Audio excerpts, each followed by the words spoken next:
લીધું હતું. 4 મહિનામાં મેં 18 કિલો વજન ઘટાડ્યું મારું. અને વેરી ગુડ. સાથે સાથે બીજા પણ મને બેનિફિટ મળ્યા. હમ. હવે એ હું તમને કહું તો મારી એક તો નખની નેલ ક્વોલિટી ઇમ્પ્રુવ થઈ, કે મારે ખાસ ઓકે. કરીને પગના નખ છે એ ફાટી જતા હતા હમ. અને એકદમ એમાં બ્લેક ને એવું બધું થઈ જતું હતું. તો હમ. ટોટલ નેલ ક્વોલિટી મારી ઇમ્પ્રુવ થઈ. પછી સ્કિન પણ સરસ મજાની મારી ગ્લો થવા મળી, સ્કિન પણ વેરી સરસ ગુડ. થઈ. હેર ક્વોલિટી, હેર ફોલ છે પણ ઓછો થયો. તો બીજું, મારી ઇમ્યુનિટી શક્તિ બહુ જબરજસ્ત વધી ગઈ. મારો જે ઇમ્યુનિટી પાવર કહેવાય, કે અચ્છા, આજે એ કેવી 57, રીતે ખબર પડી? એ તો બહુ સરસ મજાનું છે. એ જો હું તમને કહું સાહેબ, તો અમે ચારધામ યાત્રામાં ગયેલા અને અમે ટોટલ 20 જણા હતા. તો એમાં તો મારાથી નાની ઉંમરના, એમાં યંગ પણ હતા, 20 વર્ષના છોકરા પણ હતા. તો એ લોકો તો ઘોડા ઉપર બેસીને જતા હતા, એવું બધું ઘણું એવું કરતા હતા. પણ હું ચાલીને 18 કિલોમીટર એ થાય છે, તો 18 કિલોમીટરની પછી યમનોત્રી જે છે ત્યાં 6 કિલોમીટર, એટલે માત્ર ચાલવાનું ન હોય, ત્યાં દાદરા પણ હોય. જે લોકો ત્યાં ગયા એને ખબર છે. તો એક સમય એવો હતો કે જ્યારે હું મારા ઘરમાં પણ ચાલી નહોતો શકતો, એવી એક મારી કન્ડિશન હતી. કેમ કે મારે એક અચ્છા. એક્સિડન્ટ થયેલું મોટરસાયકલની અંદર. હમ. હવે એ એક્સિડન્ટ થયા પછી મને પગમાં ઘસારો આવી ગયો અને બીજી પણ તકલીફ ઘણી થયેલી.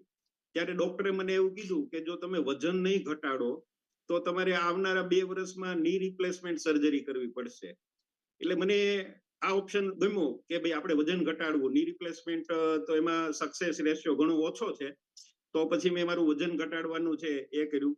પેલા તો ચીલા ચાલુ એવા નુસ્ખાઓ કરેલા, પણ એમાં કઈ ખાસ એવું કઈ ફાયદો નહોતો થતો. પણ પછી મારા એક મિત્ર છે, જીતુભાઈ વેકરિયા, અહીંયા કોમ્પ્યુટરની શોપ છે, મારા ઘણા સમયથી મિત્ર છે. તો ઓકે. એની ડોટર અને જીતુભાઈ મને કોન્ટેક્ટ કરીને મેં મારી જે જરૂરિયાત હતી એમને બધી સમજાવી. અને ડે 1 થી જ હું એ બધું પાલન કરવા માંડ્યો અને સિરિયસલી બધું ફોલોઅપ કર્યું અને આવું જબરજસ્ત રિઝલ્ટ મળ્યું છે. Amazing. So total 18 kilo weight loss કર્યું. અને યસ. કેટલા સમયથી આ વેઇટ તમે મેન્ટેન કરી રહ્યા છો? મતલબ ઘણા લોકો એમ કહે ને કે ઘટ્યા પછી પાછું વધી જાય. તો તમારો શું અનુભવ છે આ બાબતમાં? આ બાબતે મેં બસ ઘટાડ્યા 4 મહિના પછી આજ દિવસ સુધી, એટલે 1.25 વર્ષથી મેન્ટેન કરેલું છે.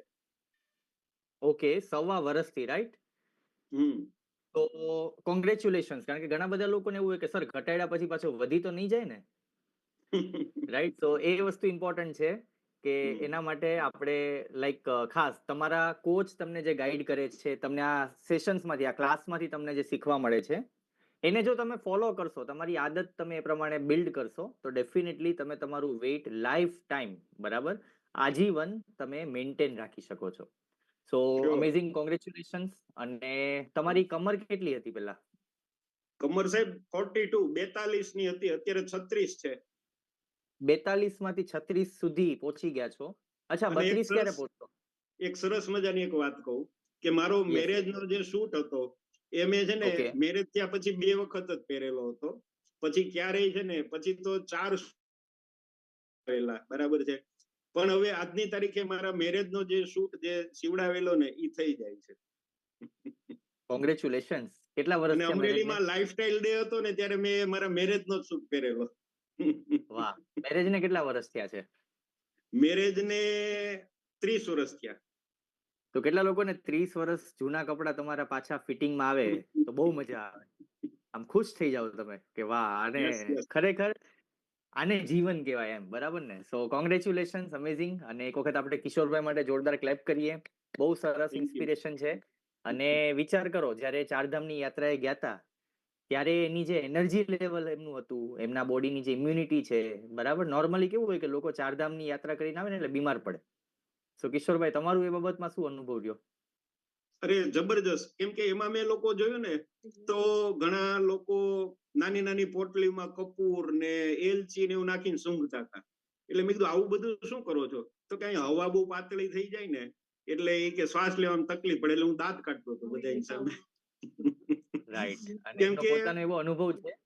મને સાહેબ શ્વાસ ચડવાની, હવે હું આ ઉંમરે એજ 57 એજે હું ચાલીને જતો હોઉં, બરાબર છે, શ્વાસ પણ ન ચડે, તો સાહેબ આનાથી વધારે વિશેષ શું હોઈ શકે? અને આના અચ્છા, કરતા હું એક વધારે સુખ જીવનનું બીજું કાંઈ નથી. બીજું એક હજી કહું કે ત્યાં જે લોકો હતા એમાંથી 50% લોકોને તાવ આવી ગયો હતો અને ઓકે જેને નહોતો આવ્યો એ ઘરે આવીને માંદા પડ્યા હતા રાઈટ. અને મને સાહેબ કાંઈ નહોતું થયું. Amazing amazing congratulations. તો એક વખત આપણે કિશોરભાઈ માટે જોરદાર ક્લેપ કરીએ. બરાબર, આ કમ્યુનિટી ન્યુટ્રિશન જ્યારે આપણા બોડીની અંદર હોય તો આટલું સરસ રિઝલ્ટ આપણને મળતું હોય છે. So thank you so much Kishorbhai, thank you. Okay so yes, very good. So અહીંયા ખાસ જે લોકો, તમારે 1 મહિનો થયો છે, 2 મહિના થયા છે, 3 મહિના થયા છે, ઘણા લોકો 1 વર્ષથી છે, 2 વર્ષથી છે, 3 વર્ષથી તમે કન્ટિન્યુ આ કમ્યુનિટીમાં છો. સો જસ્ટ મેક શ્યોર કે તમે અહીંયા જે સાંભળો છો ને એને જીવનમાં અમલ કરતા પણ શીખજો. કારણ કે ઘણી વખત કેવું થાય કે એક કાનેથી સાંભળ્યું, બીજા કાનેથી નીકળી ગયું, તો એ તમને ફાયદો નહીં કરે. પણ જો તમે અહીંયા જે શીખો છો, જે સમજો છો, જે જાણો છો, એને તમે અમલમાં મૂકશો તો ડેફિનેટલી તમને રિઝલ્ટ મળશે, રાઈટ? અને પહેલી વસ્તુ અમલમાં તો એ મૂકો કે તમારો કેમેરો ઓન કરીને બેસવાની ટ્રાય કરો ક્લાસમાં, સેશનમાં.